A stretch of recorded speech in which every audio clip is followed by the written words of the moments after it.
So can we start with your full name, please? My full name, Cresencio Cruz. Can you spell that for me? Which one? The whole thing? I think your first name. I think we got Cruz. Cresencio. Great. And where and when were you born? I was born in Douglas, Arizona, February the 15th, 1925. So how old are you today? 94. I mean, 94. All right. And which branch of the military did you serve with? I served in the Army, infantry. And which units were you attached to? I was basic training I had in Camp Roberts here in California, and then I went overseas, and I served in the Pacific. What else did you ask us? Which unit you served with? I was in Company F, 164th Infantry. And that's the 23rd Division? And there was Americal Division. Mm-hmm. Have you interviewed anybody else from the Americal? I have not, no. No. No. And what was the highest rank that you attained? That I attended? I only PFC. Okay.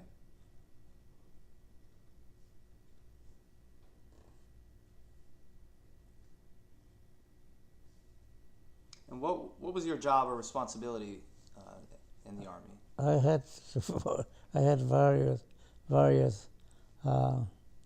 At the one, I was in a rifle company, and I was in the second platoon, and I was assistant BAR man, and then when my BAR man got hurt, I carried the BAR for quite a few places, I guess.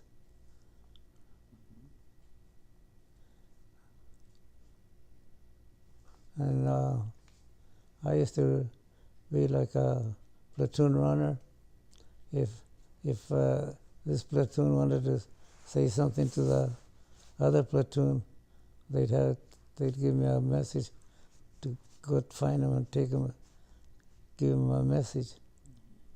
And I was I was a rifleman, and I carried a BAR for quite a while, which I liked that gun because once you pull the trigger, they went 20 shots, just like that. And I used to like that because if I didn't hit it with 10, but I liked that gun, that BAR. It was heavy, but it had a cartridge of 20 bullets in it. You load it on, you press a trigger, and there goes 20. Now, as an assistant BR man, were you carrying ammo? And Yes. Is that your responsibility there? Mm-hmm. Okay. And you served in the Pacific Theater, correct? Yes. Uh-huh.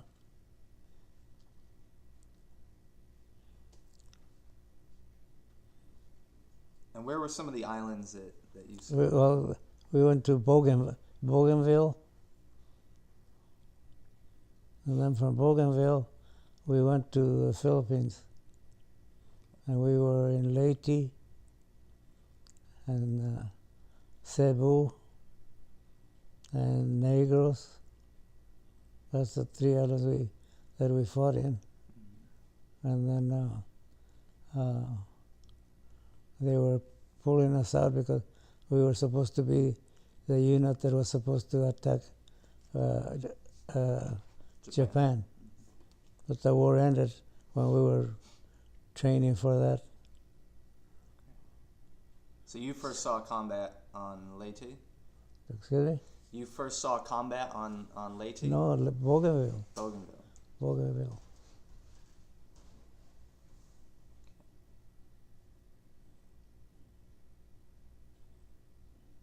And what years did you serve from and until?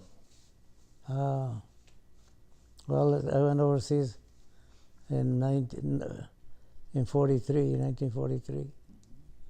I went to New Caledonia, and from there they distributed us to where they needed us, and we were chosen to replace the casualties that 164th had in Guadalcanal, because they fought in Guadalcanal, and we were their replacements.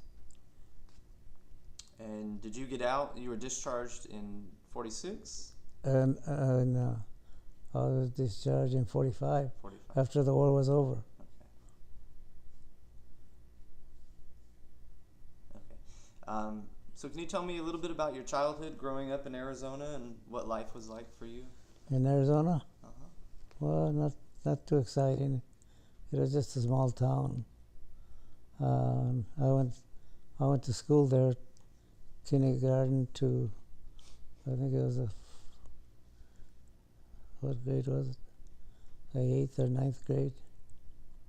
I was only 13 when we left Arizona and came to California. And when I got here to California, I couldn't go to school because we had a car, and I was the only one that could drive, and my dad had to work, and I had to have to take him to work in the morning, and after taking him to work, I asked the foreman there if I could have a job. I was only maybe 16 or 14, I don't know. No, I was 16, I guess. And he said, "No, you're just a kid." I said, "Well, give me a chance and see if I can do it." He said, "Go ahead." So I got in there, and I really tried real hard, and I got the job. I was only 16, so I was working with a bunch of men. It was fun, but it was hard, but I pulled it. What type of work were you doing? Picking celery out here in the fields in West LA. The Japanese had farms, and they had the celery farms, and we used to go pick the celery and put it in boxes, and they'd take it to the market or somewhere. You remember how much you were getting paid to do that? $1.50, maybe $1.50 an hour. Yeah. And did you have any siblings? Any what? Brothers or sisters? Oh yes, sisters. I had 2 sisters and 2 brothers. And where did you fall in line? Well, let's see. My brother Joe was the oldest one, and then my sister Mary, and then me, and then my younger brother and my younger sister. There was 5 of us. You were the middle child. The only one that's left is me. They're all gone. So do you remember why your family moved from Arizona to California? No work. And that day, a guy had a flatbed truck, and he was bringing people from Douglas to Riverside, California. And my dad asked him, "Have you got room for another 5 people?" He said, "Of course, bring them in there." There was 3 families in that truck. That we all were just from Douglas, and I guess they had families too, and they didn't have any work. So that guy brought us to California. You said earlier that You were the only one that knew how to drive. Yeah. As a teenager, your father didn't No, drive. my father used to drive when we were in Arizona. We were in Arizona, and he had a car. And one day he says, we were 12 miles out of Douglas, and we were gonna go to Douglas. So he says, okay, get in the car, I'll drive. So he drove, and a big truck was coming this way, and we were going that way. My dad got nervous and thought the truck was going to hit us, and he moved to the side. We rolled into the side of the highway. So he stopped driving after that? Yes, he promised he'd never drive again. He never drove after that. So when we came to California, well, when we were in Douglas, my brother had a car, and there were no cars, in the area where we lived. So when he came from work, I'd start it up and go way down as far as I could. Then I'd put it in reverse and go back again. I'd do that till I got tired. He let me do it.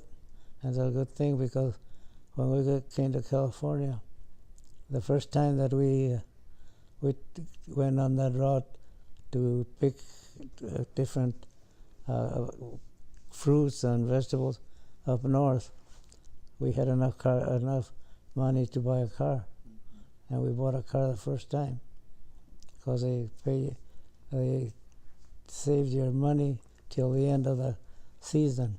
Then they paid you everything in full. So first thing we did was buy a car.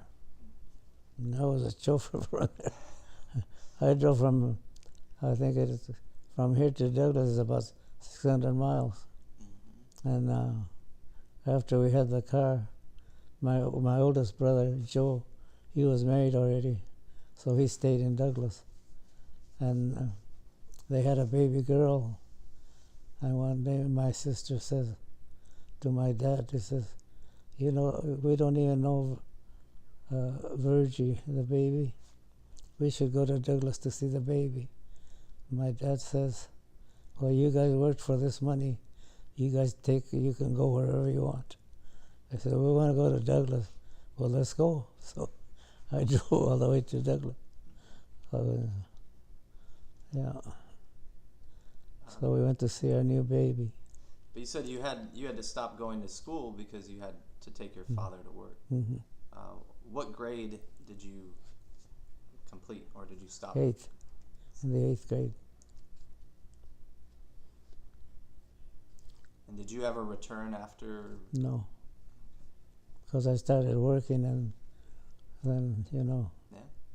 Then we went up north, and they had a tomato cannery place, and my mother got a job there, my sister got a job there, and I got a job there. But the guy said I didn't look the age that I said I had. So, but he gave me a job. So we had three of our, like I said, my mother, my sister, and me. The three of us worked in the cannery, and my dad and my brother and my sister, they worked on the field. So we made out all right. So do you remember where you were the day that Pearl Harbor got attacked? Yes, I do. Can you tell me about that? I was in Santa Barbara, and we lived in camp. What was it? Capistrano? Capistrano? San Juan Capistrano? No, it was, let's see. It was Santa Barbara, and then this place was right outside of Santa Barbara. And it was on Sunday, and me and my brother got ready. We always walked up to the service station, and everybody got together there. What are you going to do today? And then we'd go wherever we were going to go. And when me and my brother walked up there, everybody was real quiet and like, something happened, you know? And yeah, what happened? He said, oh, the Japs attacked Pearl Harbor. Well, where's Pearl Harbor? We didn't know where Pearl Harbor was. Yeah. So then one night, we were in the pool hall, and then the sirens came. Turn out your lights, turn out your lights. It seemed that a submarine had sneaked into those oil wells right up past Santa Barbara, and they were bombing them. And they, in no time like that, Santa Barbara was dark. Everything was dark. Told everybody to go home. Yeah. That was right after the war started. So you were about 16 years old when that happened. Did you imagine or think that you would eventually go off to war? No, because I always, the movies that I used to see, all the soldiers were big, tough guys, and I didn't fit that at all.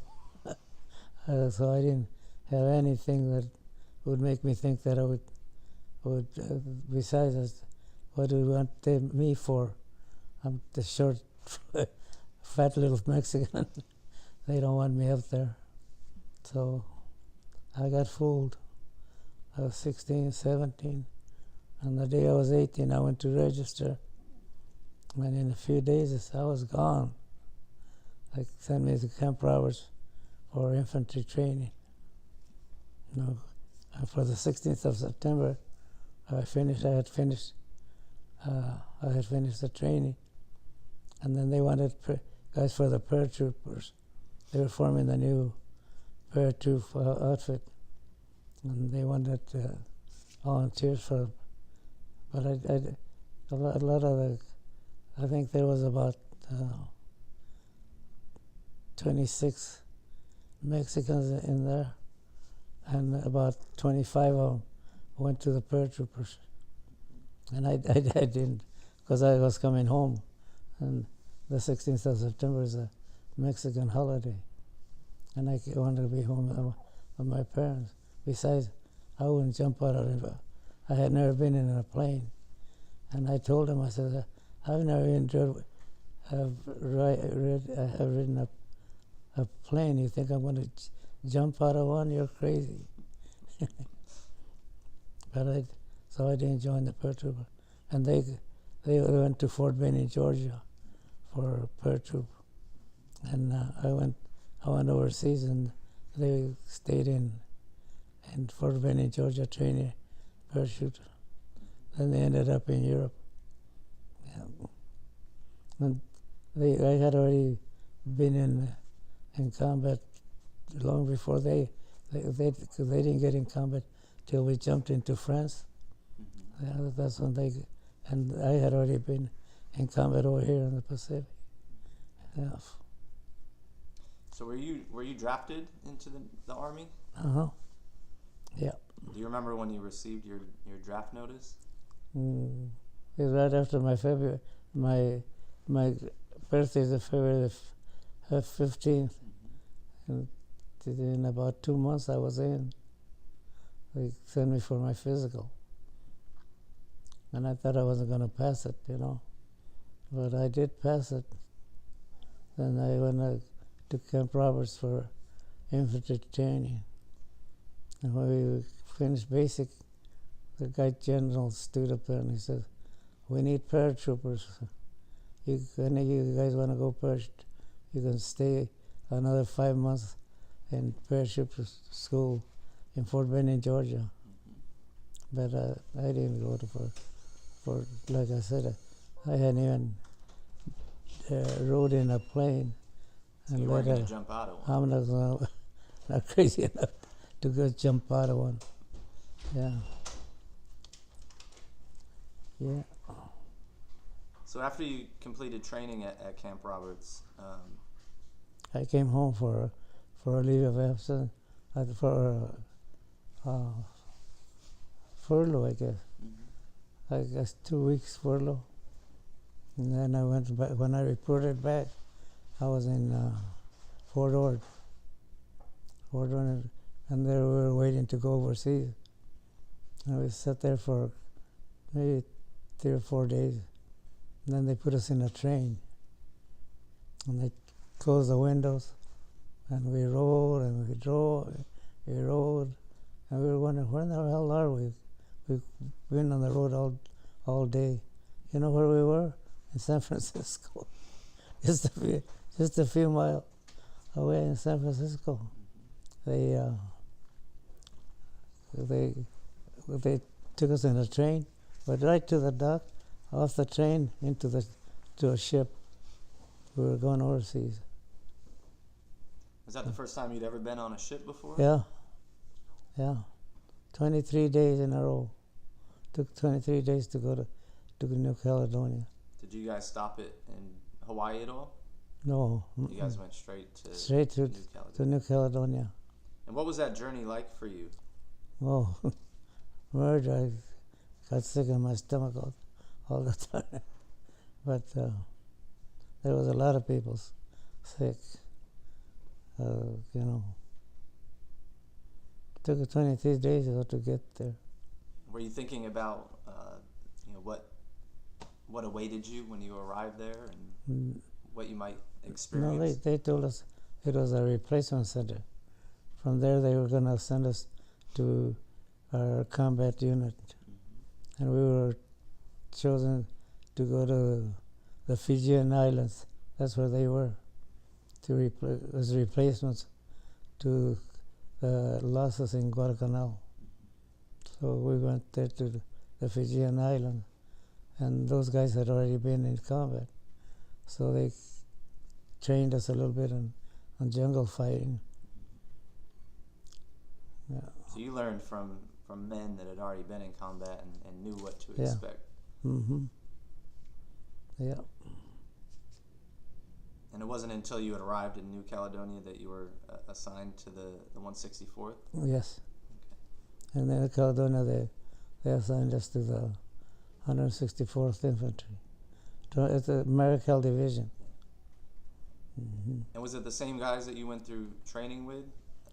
A lot of them were, yeah. It was like me and Leonard were together since day one in the service. Like we're in the same. He was in Camp Roberts too.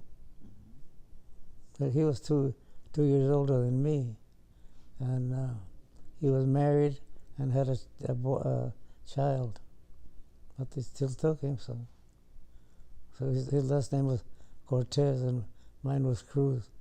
So that's why we were so close. Cruz and Cortez. Once they called one, the other was automatic, Cruz or Cortez. So alphabetically, you guys were close, and mm-hmm. that led to you guys forming a pretty close bond together. Mm-hmm. And you guys are still in touch today. Yeah, right? well, we just talked to him right before my birthday. We talked, and when I had my 90th birthday party, he came. He came to the party.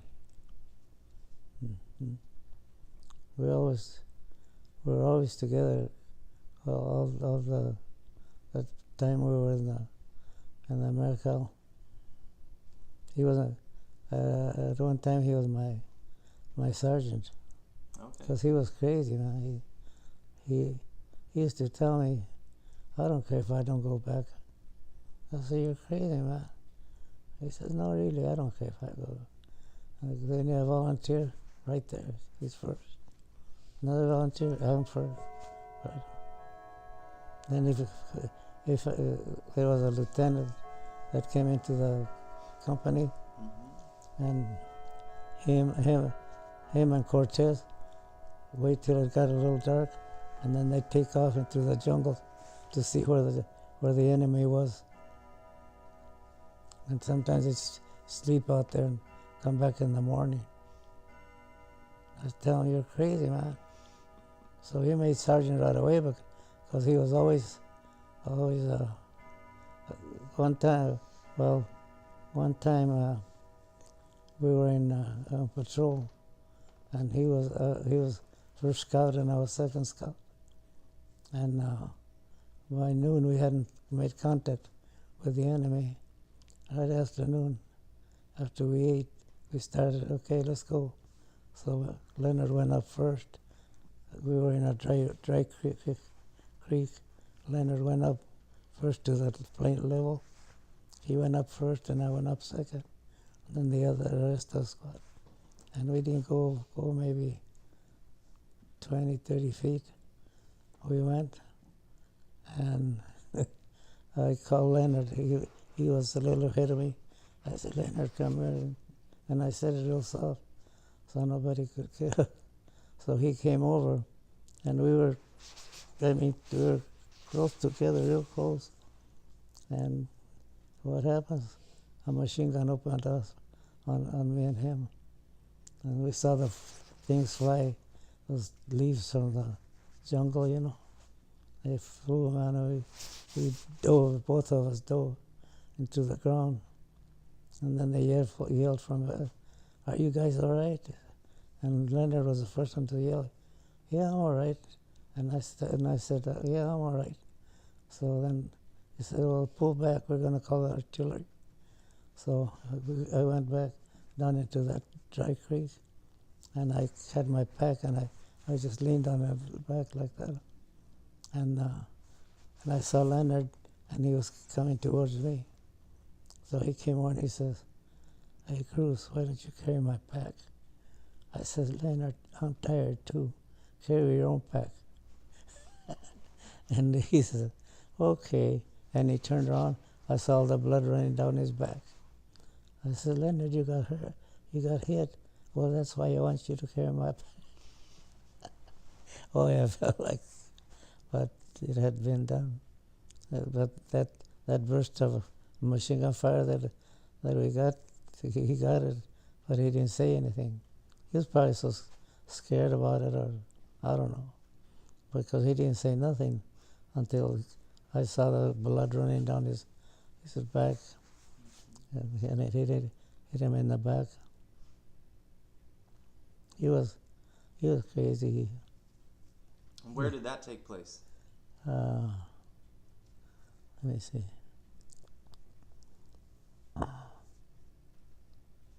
Oh, it had to be in Leyte. No, not Leyte. Yeah, Leyte. That's the Philippines, right? Yeah, in Leyte.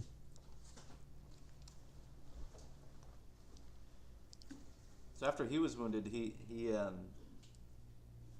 was he sent home, or did he get patched up and? Yeah, no, he stayed. Mm-hmm. They just sent him to the hospital till they patched him up and I guess put some stuff on him. Yeah. So I'd like to talk about your experiences at Bougainville. You guys arrived there after receiving more training at New Caledonia, you said? No, and we didn't receive any training in New Caledonia. We just stopped there, and then they sent us to where we were going to go. So we were going to go to the Fijian Islands. That's where the 164th Infantry was. Oh, that's where you were assigned to. Yeah, that's where we went there, and they had already been in combat in Guadalcanal. So they trained us a little bit on jungle fighting. Understood. And then after that, that's when we went to the Philippines. Mm-hmm. Well, first we stopped in Bougainville. Mm-hmm. In Bougainville we stopped, I think it was on Christmas morning of 1943. Mm-hmm. We landed in Bougainville. And can you tell me about your experiences there? In Bougainville? Mm-hmm.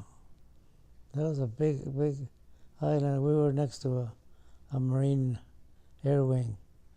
It was just a road, and we were on this side of the road, and they were on their side. So we needed help. They always called on the Marine Air Corps to help us, you know.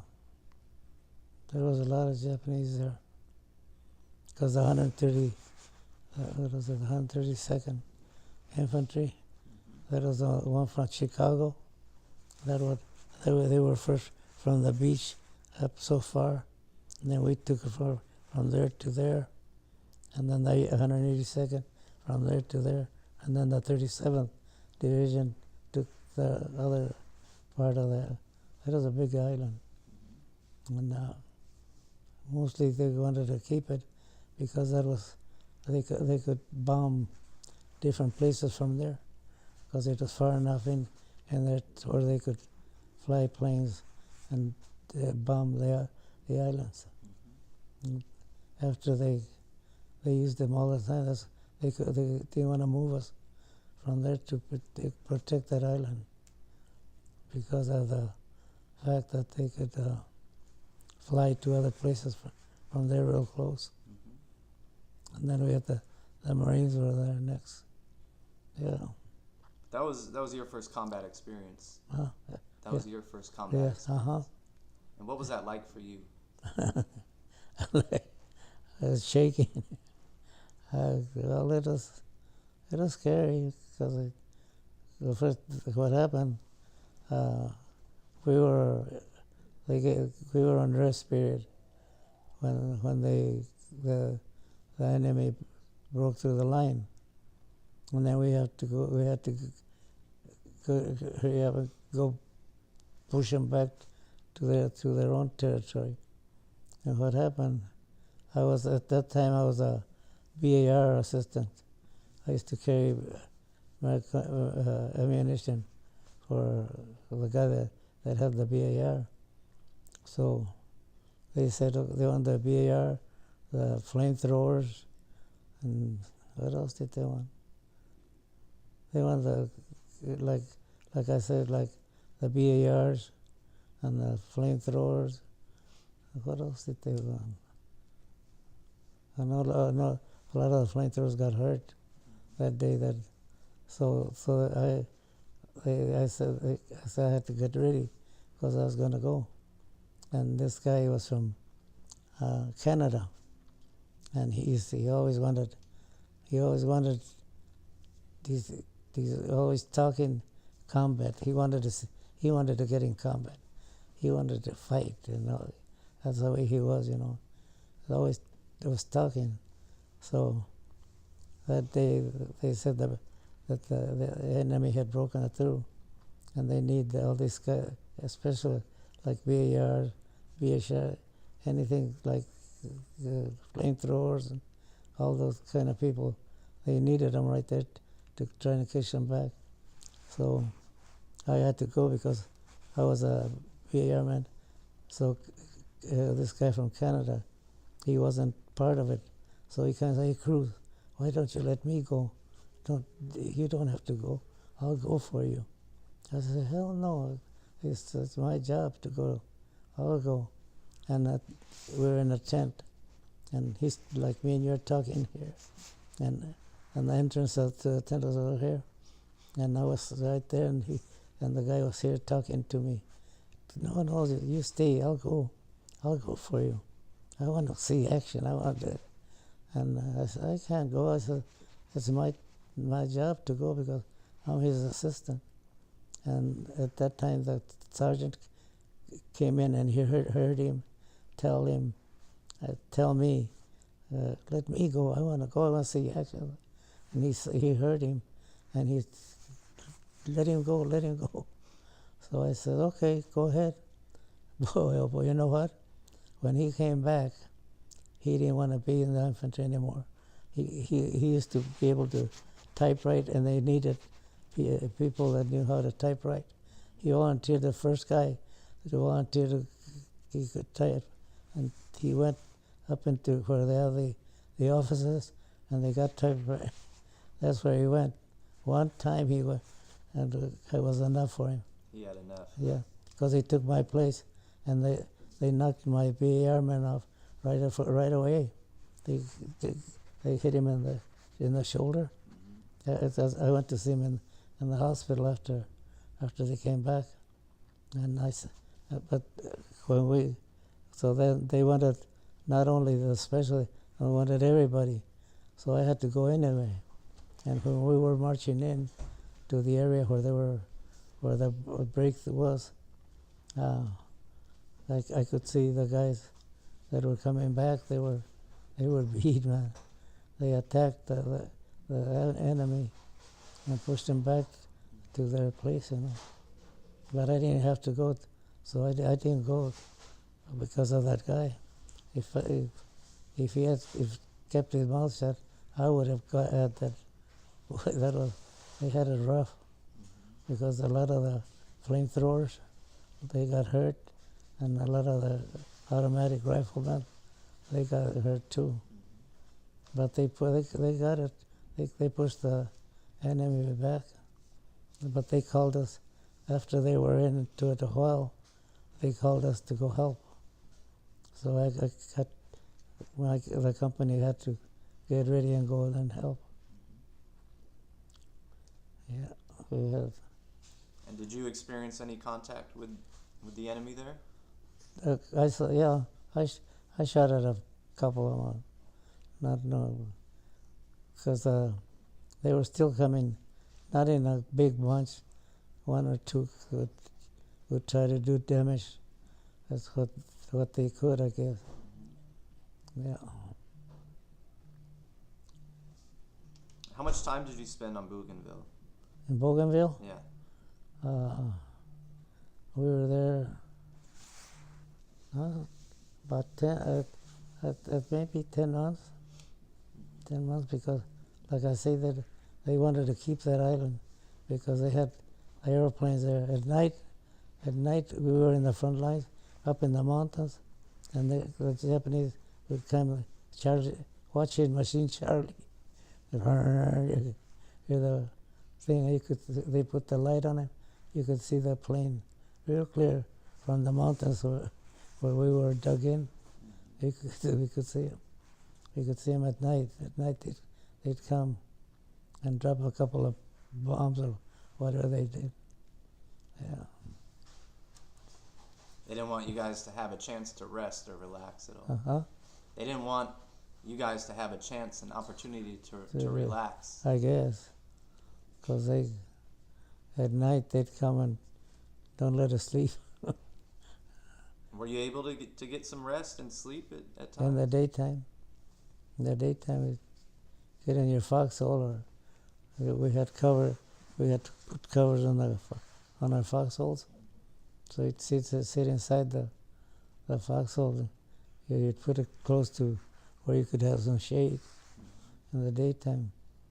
Then at night, well, we had to go to sleep. One guy sleeps, one guy stays awake. And what were the weather conditions like for you? In Bougainville? Hot, and it rained almost every day. Yeah, we were used to it, I guess, because we were there long enough. Any other memories from your time In Bougainville?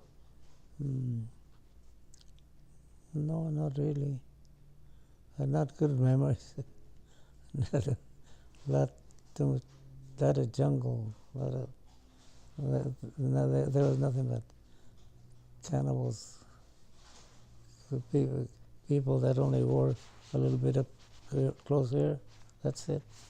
All the women had loose. Everything was loose except you see him. He'd walk around all over the island there. Yeah. Kind of wild country, you know. Did you guys just kind of keep to yourselves from them, or Yeah. did you have any interaction Well, with the natives? the native. Sometimes when we had to bring a lot of food from from the boats that bring the stuff and ammunition. Sometimes we'd take them and load them up, and then they bring it back. You can't talk to them because they don't speak English anyway. So we just give them the load they had to, and they bring it back because they didn't speak English.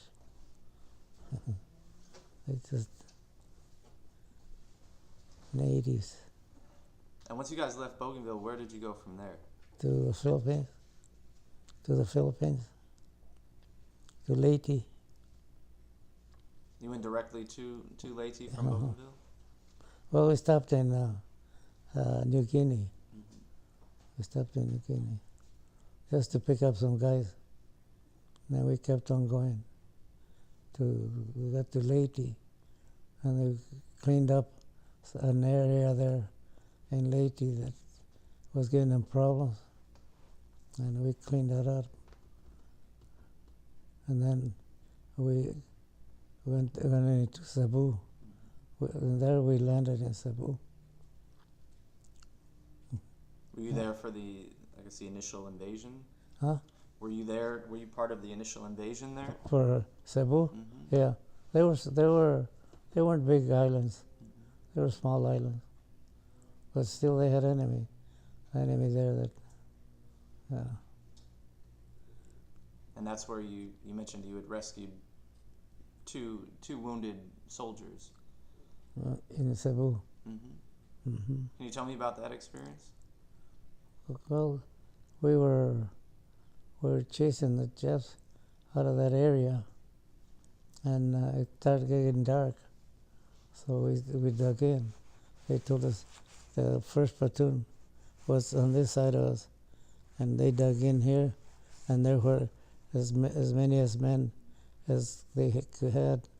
Then we would be close to them, and then as far as we could go, then we kept forming a line all the way. But then when it started getting dark, then they started throwing mortars at us. That's when that happened. Can you tell me what happened, just so we have it on record? Oh, well, this kid that he was talking to you about, he was the first one of the second platoon. He was the first one, I was the second one, and another guy was the third guy. It went like that, off and on, one, all the way till they met the line. And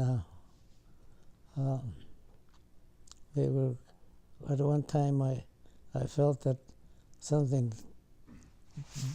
lifted me up and dropped me, but I was so, be truthful, I was so scared that I just didn't worry about what happened. I was all right, but I felt the bang when I had, and then after a little while, then it started, help me, I'm hurt, and tell me all kinds of stuff, and I thought, oh Jesus, what do I do now? And I waited a little bit, but he was yelling, so I thought I better go help him. So I put my rifle on my shoulder. I crawled down there, and I found him. He was laying down. He was laying face down. And then I got him, and I flipped him over. All his face was just blood running down his face. And I says, I'm going to take you to the first aid station.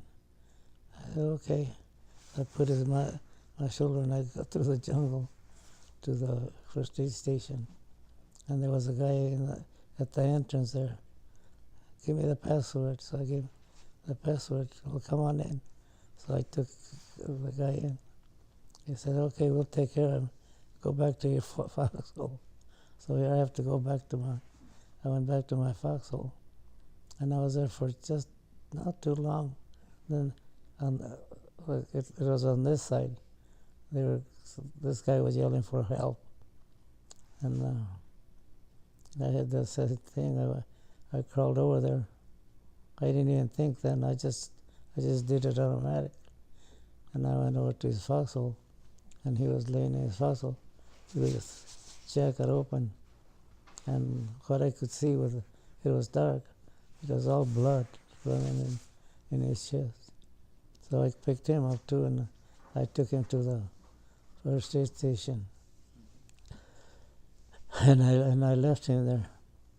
Now I don't know what happened to him, because I never heard from him again. But the young one, the first one that I took down, he he he wrote to me. He wrote to me, and he sent me a picture of him, and he had a bunch of stuff in his face, like bumps, all over his face. It was plastic surgery that they did on him, and he sent me a picture of him with all that stuff on his face, and he was from Pennsylvania, but so I don't know what I did with that picture. I had it, and so anyway, I had the picture of him, and the other guy I don't know what happened to him, whether he died or whether he made it, or I don't know, because I never heard from him. So then this guy wrote to me a couple of times, and then the war was over, so I came home, and I kind of forgot about him, but I wonder what happened to him, curiosity. I wanted to know what happened to him, and I kept waiting for some, and all of a sudden one of those magazines from our outfit had his name on top, on all donations. He had donated $1,000, but it was the name, and I thought, oh look, it's here. So I called the editor of the paper, and I said, look, this name is in the place. He's a good friend of mine. I want to contact him because we were together and this and that. He says, okay, I'll see what I can do for you. So the next thing I know, the phone rings, and it was him. It was the person, So I said, hi, how are you? He says, I think you're thinking about my dad. Oh, I said, who are you? I said, well, I'm his son. You got the same name? He says, yes. Where's your dad?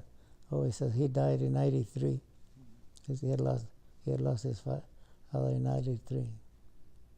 But he got married to his girlfriend. They had children. And he tells me there that now they know where that brother his turned out with a name like Chris, because that ain't the name of the pattern that they use. He's out of the pattern. All of his brothers and sisters were named after family members of theirs. Yeah, I But get. they didn't have a Chris in their family. Yeah. So he was named after you. Yeah. Because you had saved his father's life. Yeah. Yeah. That's pretty special. He was a nice guy.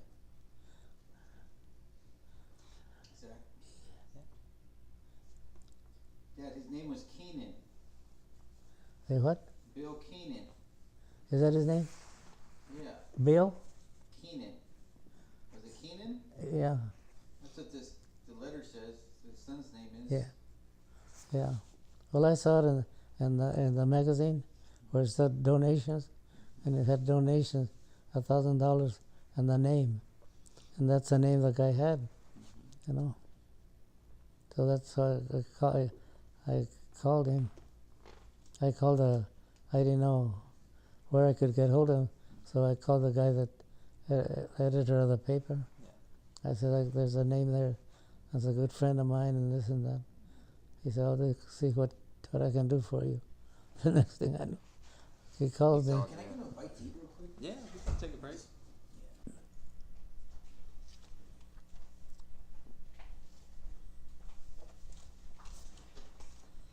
So,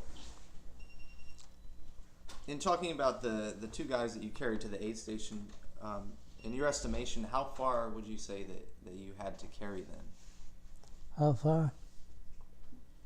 I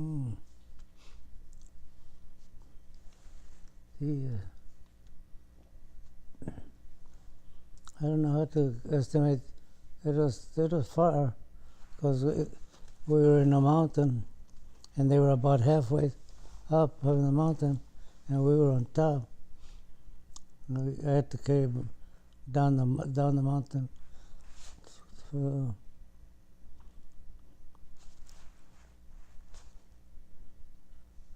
let's see, about half of a football field. About, And as you were carrying them, were you guys still under enemy fire? Were you guys still taking mortar shells? yeah, they were still shooting mortar shells, yeah.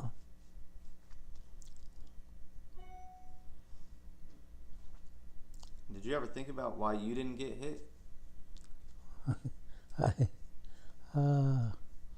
Did I think I might have gave it a thought at that time, because those things were really, those motors are really bang, real big, you know. The thing is, what happened, we went into the position that they knew, you know. We had just kicked them out of there, so they knew exactly where we were. And when they dropped those shells, they were falling right in our area. Our captain, he got wiped out. When one of those shells hit his foxhole, tore him to pieces. There was pieces of him on the trees there, where he had a foxhole. He was a school teacher, and that motor hit right in the center of that foxhole of his. Like I say, just tore into pieces. And I was reading through this story here about your experiences, and you mentioned you had a few close calls yourself, different points throughout your combat experience, and it mentioned one when you were on Leyte, and you were standing next to a sergeant who was shot by a Japanese sniper. In Leyte? Does that sound familiar? Let's see. What does it say? The Hannett? Art Hannett? Let me see here.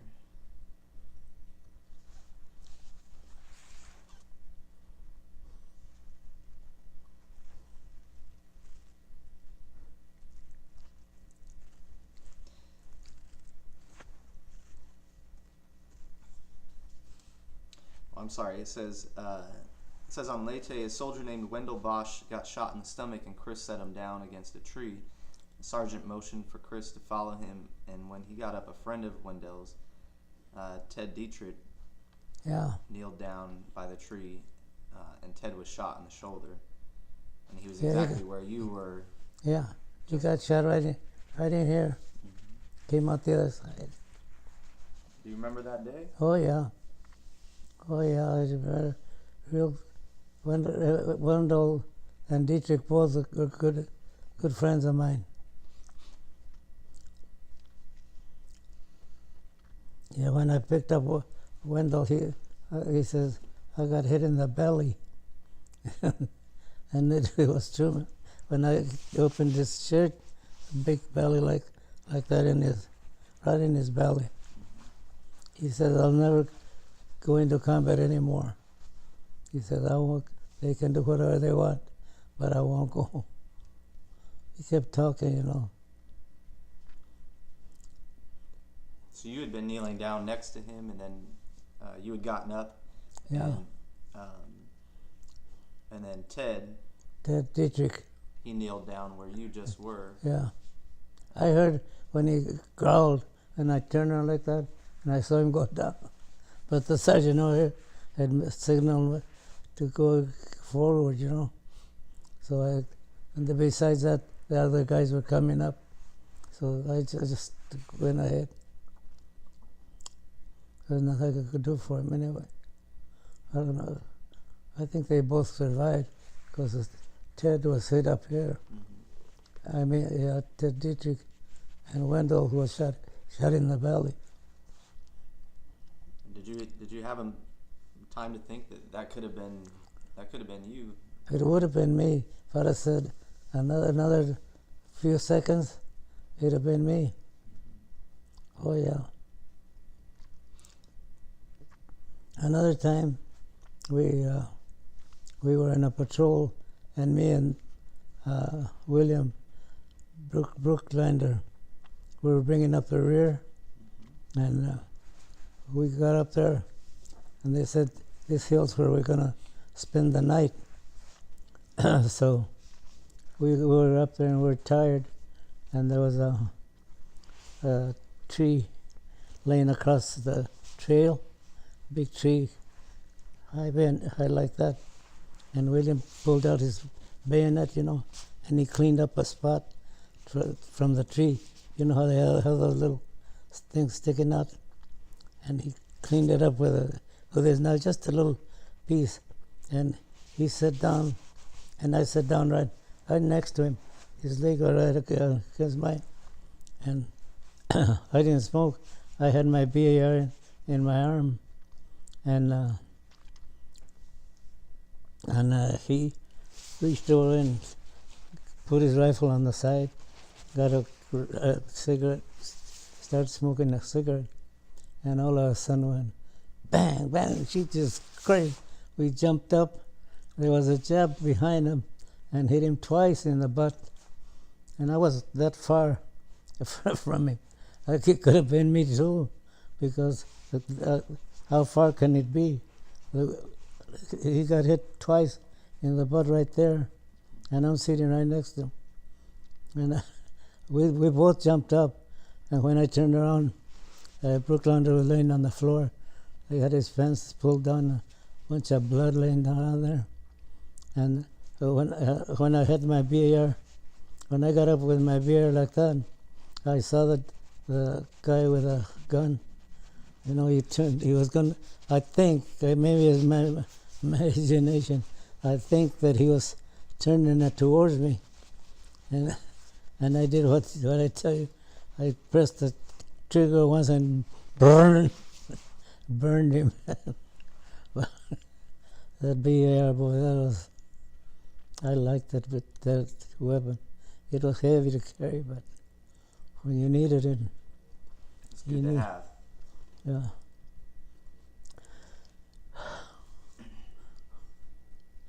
So Brooklander came home after that. Mm-hmm. He wrote to me from his house that he was gonna get discharged.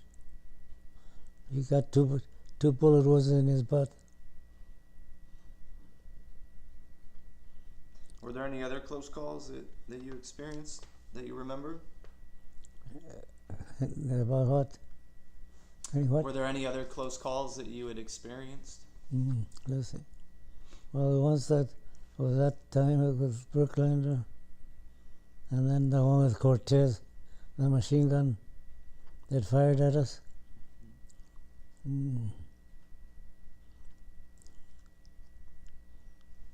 Let's see.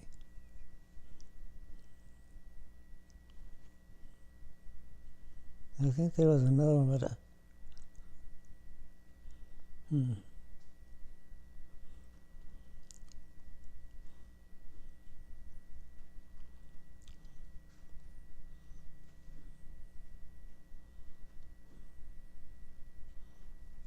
Okay, here it is. It says on Cebu, you were standing next to a sergeant named Brooklander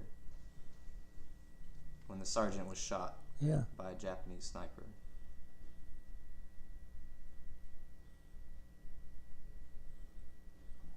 Was that the instance that you were just talking about? They don't have it right there. Say that again? What does it say? It says also on Cebu, Chris was standing by a sergeant named Brooklander when the sergeant was shot by a Japanese sniper. No, we weren't standing, we were sitting down. Okay. We were sitting down, but it was Brooklander. But that's that same incident that you were... But he was sitting on this side of me, and I was here, and he was smoking. I had my BAR in my hand. So when that happened, I already had my BAR in my hand. Mm-hmm. And that's when...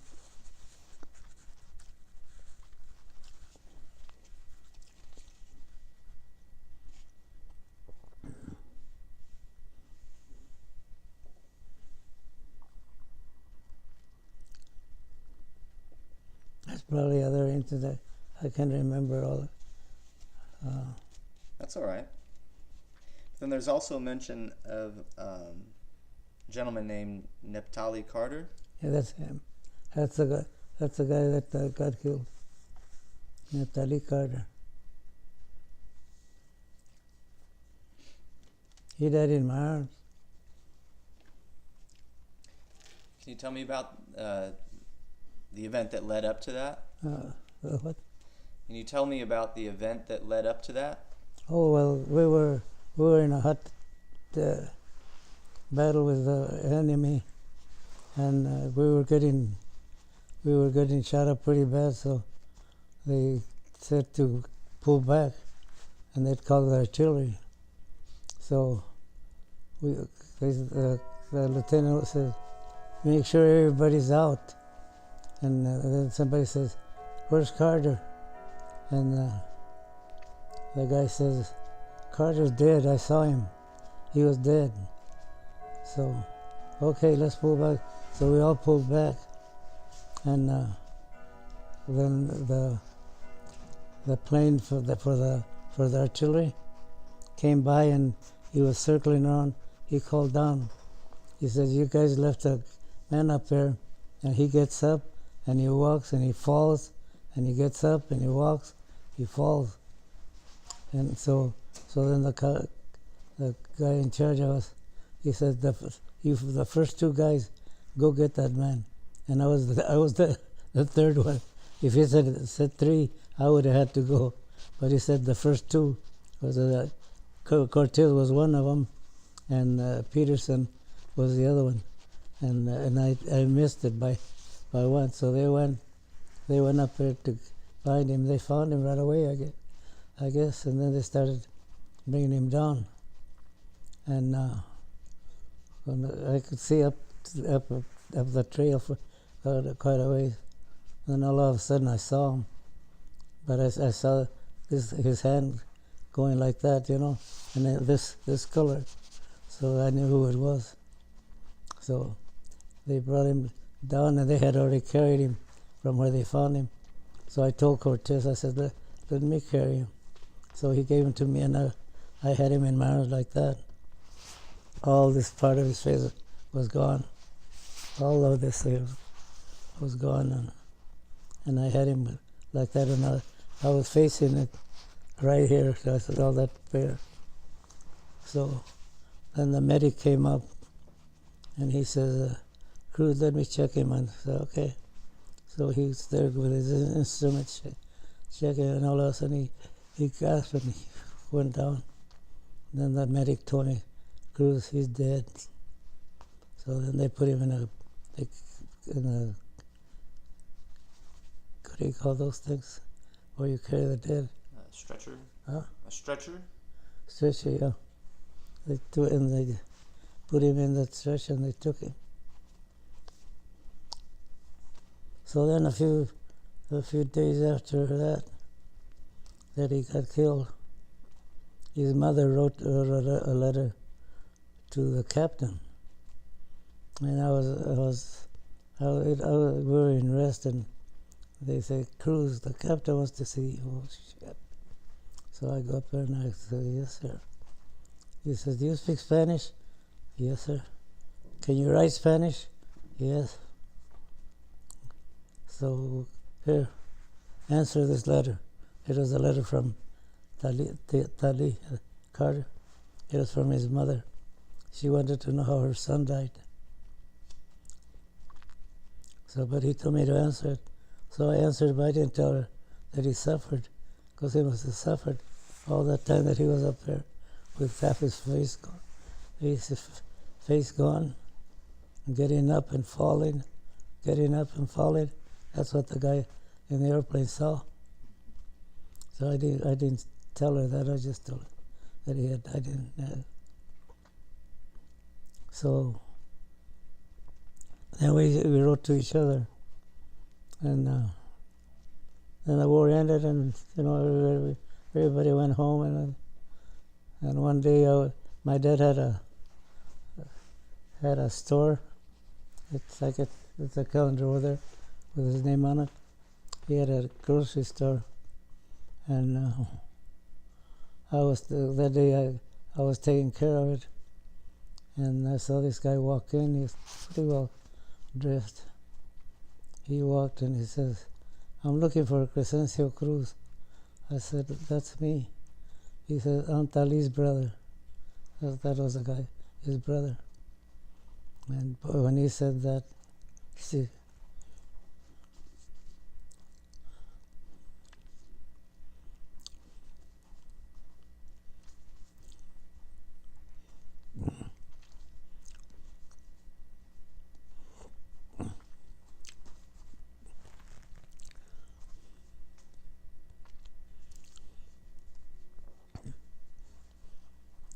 so he says, I live in San Francisco. My family, we all live in San Francisco. My mother wants me to take you to San Francisco. She wants to talk to you personally. Can you go? And I said, yeah, I can go. So we left in the bus to San Francisco. We got there Friday night. And then Saturday, the lady asked, she had two sisters. One was in the service. She was in uniform. Naomi, I think that was her name. So she told one of the girls, take Cresencio out so he could see San Francisco. So she says, come on. She put me in her car, and man, she drove me all over all day long till it started getting dark. We came back to the house. That was on Saturday. And then on Sunday she took the other daughter and she took me out. And she hadn't talked to me anything about nothing, you know. And then for supper time, she wanted us back by 3. And then they had supper. They had it served, and they had a priest. And we were all sitting at the table. And then the guy that came after me, he says, hey, Chris, my mother's waiting for you. She's in that room over there. So I went over there, and then she asked me, how did my son die? Did he suffer a lot and all that? A lot of questions she asked me about her son.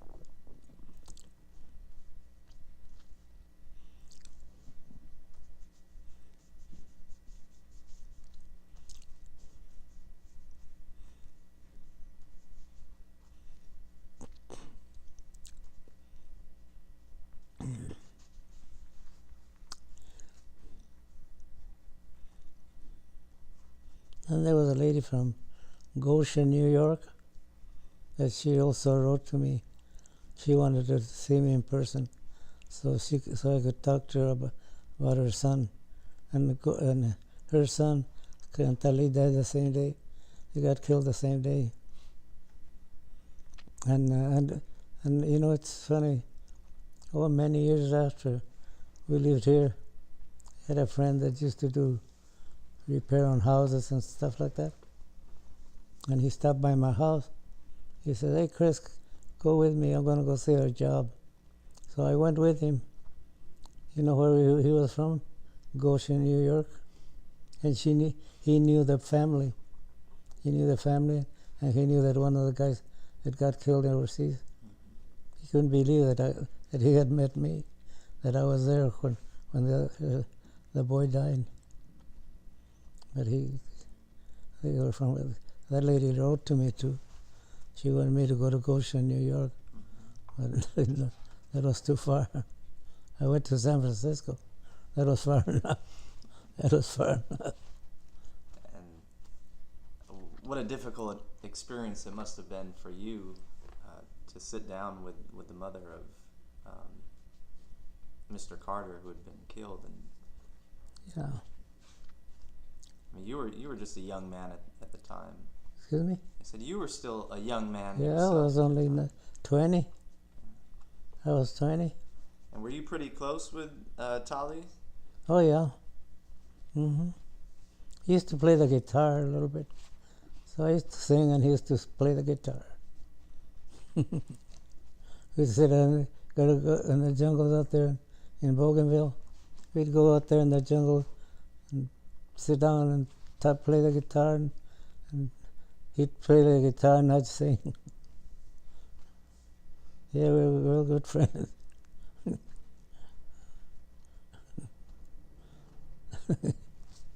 You know, I never have been drinking. And they used to give us a share of beer every once in a while. They'd give us a 6-pack of beer, and I don't drink. Well, Cortez used to drink it. He loved beer, and I didn't. I didn't like the taste of it. So I used to get it, and he had my name already. My beer was his, and one day we were in, I think it was in Cebu, and we were camped out in a field, and Cortez and Carter, Dali, they were going to town. They wanted me to go with them. I said, no, I got something to do. I don't want to go. So they left. And they left about noon. About 6 they came back. They had a girl with them. And, you know, we had slept in tents, and I was in my tent. And they were still drinking, and they had this girl. And Leonard would tell Tali, come on, go to sleep. No, you go to sleep. I had more fun. That night, finally, they both fell asleep. Oh, my, I used to make fun of them afterwards. Yeah, they each tried to put each other to sleep so they could have the group of it for themselves. How did it affect you to have one of your close friends die in your arms like that? I didn't hear that. How did it affect you to have one of your close friends die in your arms? Well, it felt pretty sad. Felt pretty bad, but he wasn't the first one that had died. There had been a few died already.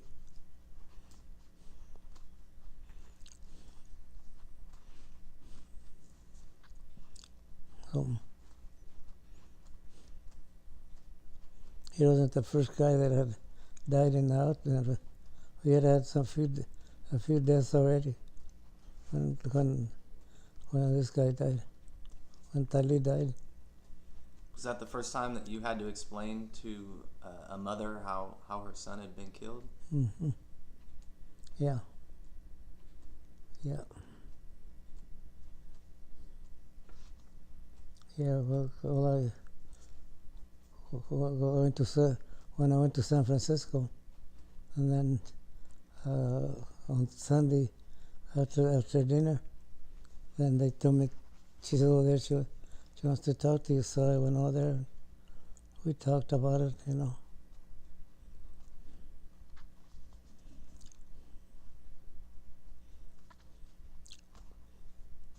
And this was pretty close to the end of the war, when he was killed. Correct? Right. He died in Negros. And that was the last combat that I went there.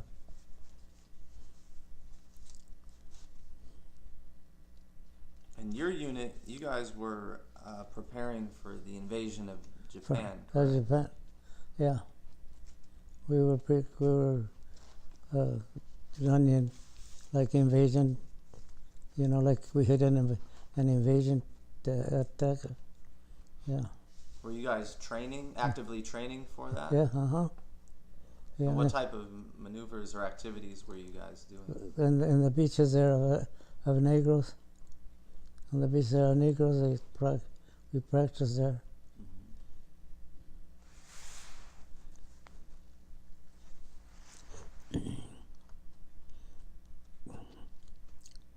And then the bombs had been dropped on Hiroshima and Nagasaki. which effectively ended the war. Let's see.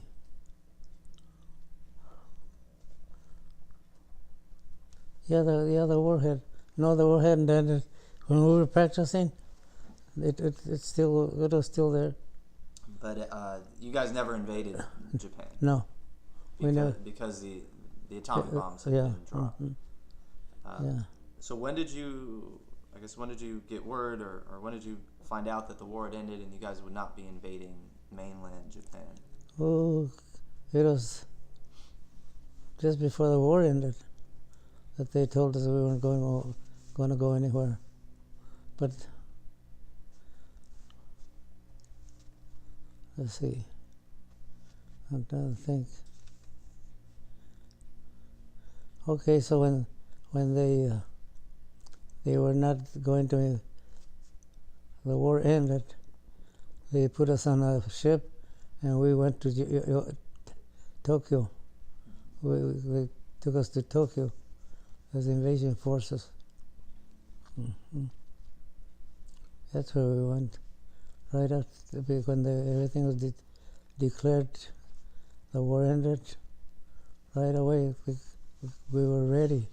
They put us on the ships, and we went to Tokyo, Japan. For the occupation. Mm-hmm. I know there were estimates if the invasion of Japan had taken place, that the U.S. would have experienced upwards of 1 million casualties. Yeah, all right. Do you think you would have survived that invasion? Who knows? Who knows? Probably not. Yeah, that's what they figured. 1 million casualties if you could go into Japan.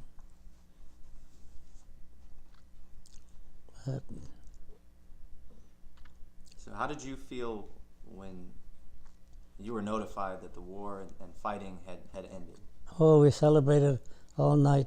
Did you have a beer that night? No. No. No.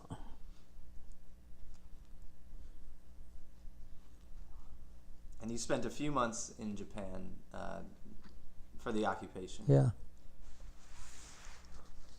And I imagine you would have some encounters with the Japanese civilians.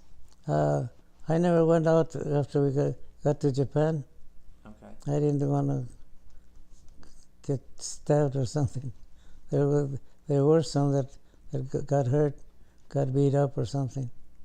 So you felt you had already survived All this everything that you survived. And you didn't want to take a chance. They were out there buying those Japanese kimonos or whatever, all kinds of stuff. I didn't buy nothing.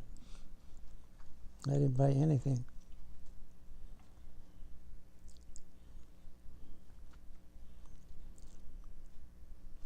We left there in November, and we came up to Alaska and went to Seattle.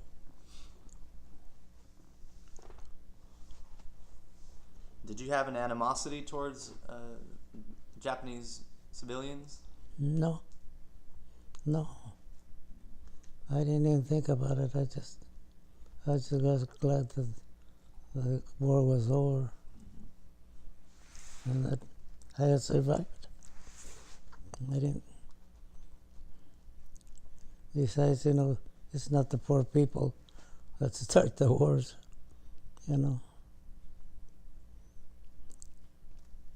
So I just.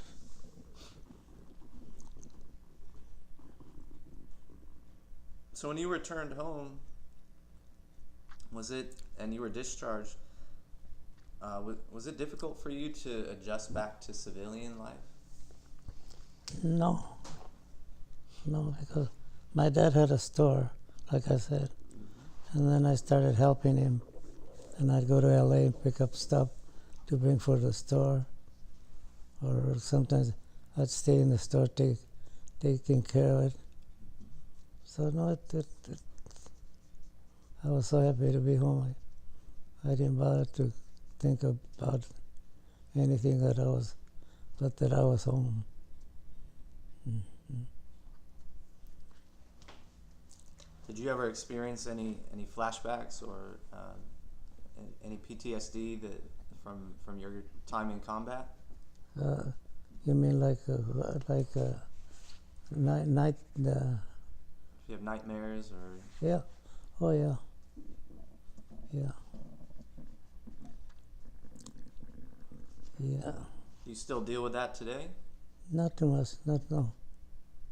Not. It's been too long. What, 70 years? About 70 years. No. No. No, I don't. I don't have any dreams about the combat anymore.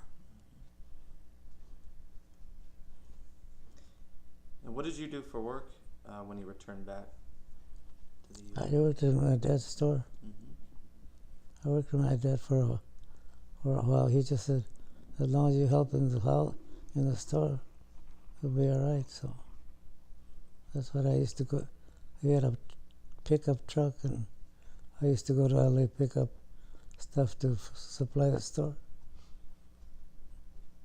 Eventually, you said you worked as a mechanic or You know, a machinist Okay. in the aircraft. Because right there on Ocean Park Boulevard, Mm-hmm. there was Douglas Aircraft.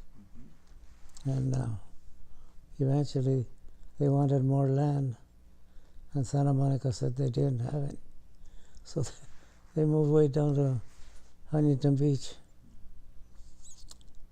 42 miles. 42 miles that way and 42 miles back. I did it for 12 years, so I could get my 35 years in. But I made it. Made the 35 years, and now I get $1,000 a month. My pension, the pension. It was worth it, you know. At first, boy, I hate. My wife used to work at the same place. One morning, there was a bus or two that used to take people down there. Anyway, one day, and then, so we took the bus, and then she got tired of the bus, so then I was driving back and forth, and I had a couple of people that worked there too, right around the corner from my house, so I'd pick them up, and me and my wife, the four of us, would go up every day. So one morning I need to get up, it's time to go to work. I'm not going in. You what? I'm not going to go. Oh, okay. So I got ready and I picked up my riders. Went to it, come back next day. Hey, time to go to work. I told you I'm not going to go in. What? You quit? Yes, I quit. You quit working? Yeah. Just like that. Just like that. Okay. So I says, by the way, you got tools and stuff over there. Oh, you can bring them home. You can bring them home over. So here I come with her tools. And she quit just like that. And the boss is over there. She was a good worker, I guess. They told me, if your wife wants to come back, we'll take her back anytime. And my wife said, no, too far. She was done. Yeah. Now I see you have a bronze star in that case up there. A bronze star? Mm-hmm. Can you tell me what you received that for?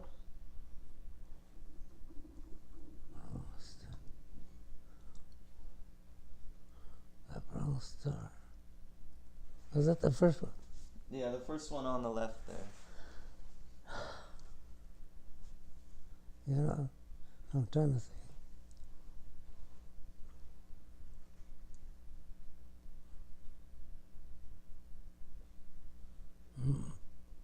Right offhand, I know they must have been for something like that.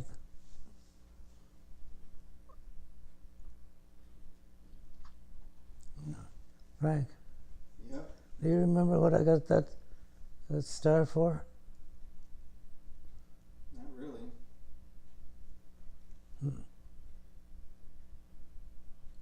think it might have been for carrying those two guys. the two soldiers to the aid station. No, but nobody put it in. See, the guy that should have done the report was my sergeant, and that was Cortez. That was Cortez, and he gonna tell you about Cortez. Don't tell nobody. One time we were on the front line, and people from the social club, hey, anybody who's Leonard Cortez over here? He said, I am. He said, young man, it's been over 3 months you haven't written to your wife. What's wrong? Well, I've been busy. Well, we don't care if you're busy or not. You got to write to your wife. Okay. All right. They left. And Chris, what? You know why I didn't write to my wife? I said, why? I don't know how to write. He didn't know how to write. And he was a sergeant. So he wouldn't have been able to. Huh? He wouldn't have been able to write the citation. He wouldn't be able to write a citation. Okay. But he didn't. But he was a gutless dummy. Not really. I mean, anything. One time we were going on a mountain, side of a mountain, and then down the mountain was a stream of water, pretty wide, like that. And then you had to step on stones to get across to the other side. And Leonard was in front of me. He was always in front of me or in back of me, somewhere close to me. So I'm behind him, right? And I'm behind him, and he's in front of me. And he started stepping on the stones and going across. All of a sudden, vroom, the water sloops him up, and wham, went out. That thing must have been, twice that high. That high. He went down, and I was damn, I looking for him, so because the waterfall was way down there, and pretty soon a little hat comes flying down. That was his hat. And then pretty soon he comes up. He's looking for his cap. I said, what are you doing, Leonard? I'm looking for my cap. I said, well, get out of there. Get over here. So we got him out of there. But boy, that was so weird. The way his feet just went shoom, down. He disappeared. Now, are there any other memories that stick out in your mind from your time in service? Well, the most things that happened was when I was overseas. But like I say, I didn't. There was a lot of fights. Oh, here's another one that's kind of funny. Me and Leonard were always together, So they brought this Mexican guy from Texas. Those Mexicans from Texas are terrible. So anyway, he started calling us greasers. He said, hey, they're called greasers. And Leonard used to get mad because he called them the greasers, And every time he'd see us, he'd say, oh, here come the greasers. And Leonard would burn me so mad. Well, one time we went to town. And then in town, they would furnish trucks to bring you back to camp. So we got in the truck, and who's there? This guy from Texas. His name was Flores. His last name was Flores. And he sees Leonard, and he says, oh, here's this greaser. And Leonard says, oh, look, I'm tired of having you call me greaser. And they started arguing, and I was standing there listening to him.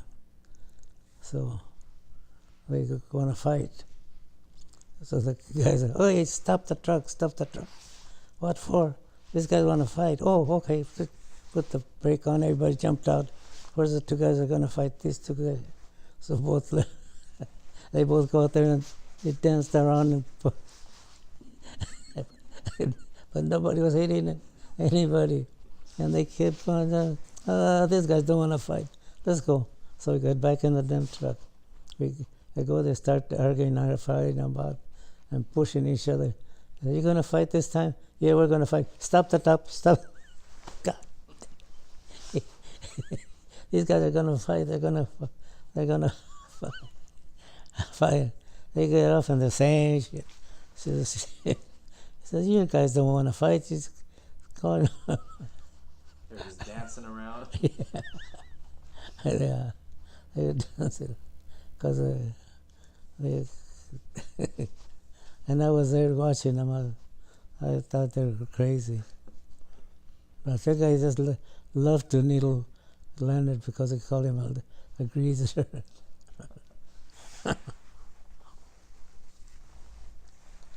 Yeah, he was something else. So how do you feel when people call you a hero? A hero? No, I'm not a hero. I did a job that I was asked to do, and I did the best I could with it. I don't think that anybody owes me any hero things. I didn't do nothing that millions of others did. They did. Look at all the ones that fought in Europe, and all the ones that fought in Burma and all those places. They were all on one cause. We wanted to win for the U.S. That was my thing. If there was anything that you could say to the men that didn't make it back home, what would you say to them? That they didn't make it home. I think we all knew when we were in, like, especially if you're infantry, you know that somebody's going to get hurt. And if it's you, that's...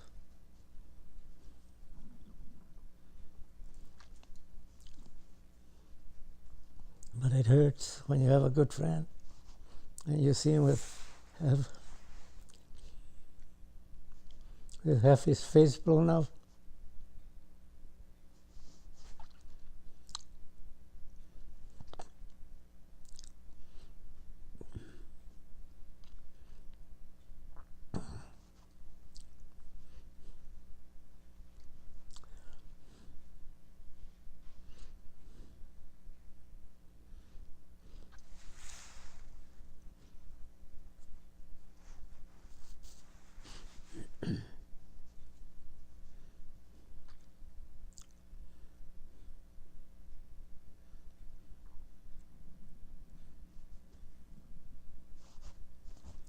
Oh.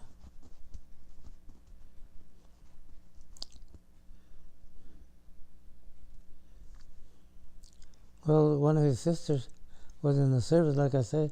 When I went up there, she was in uniform. So their father was white. His last name was Carter, but his mother was a Mexican, or some place, because their skin was dark like mine. Zach, I think that Bronze Star Uh-huh. is a, how do you call it? Combat Infantry Conversion Combat infantry badge. Medal. Combat infantry Something like badge. that about that, I think. Com- You ever heard of that? Not that specifically. I know that for certain engagements, I think they were given, like, my understanding, and I don't know if this is 100% accurate, but for like the Battle of the Bulge, if you were involved in that, it was awarded for your participation I in think that that's side. what it was with the combat infantry. They had a conversion with it. Okay. I think is the question, the answer to your question. Okay. And is there anything else that we haven't touched on that you may want to Well, prompt him or? well, he has had a lot of nightmares throughout the years. Mm-hmm. He's not found the Japanese people. He did say that. He never has. That's all right. Won't even eat Japanese food.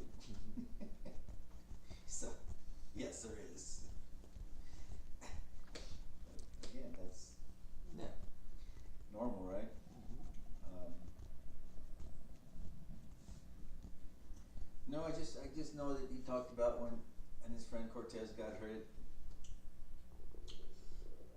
Talked about Keenan, Dad. Keenan's the one that got hit in the face. Who? Keenan, Okay, yeah. where his son wrote to you.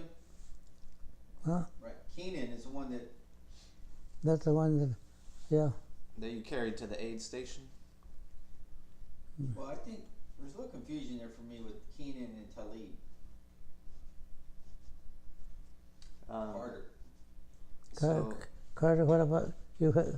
You have what? Where did Carter get hit? Talib. Where- He's the one that they saw. The helicopter saw him. Yeah. Uh-huh. And how about Keenan? How did he get hit? With a mortar. Where were you guys when he got hit?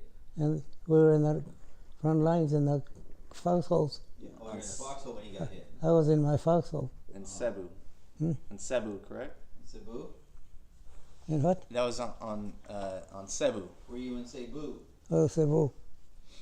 Yeah. Oh, yeah. And then Carter got hit in Negros. Yeah. Who got shot in the butt? Brooklander. Brooklander did? Yeah.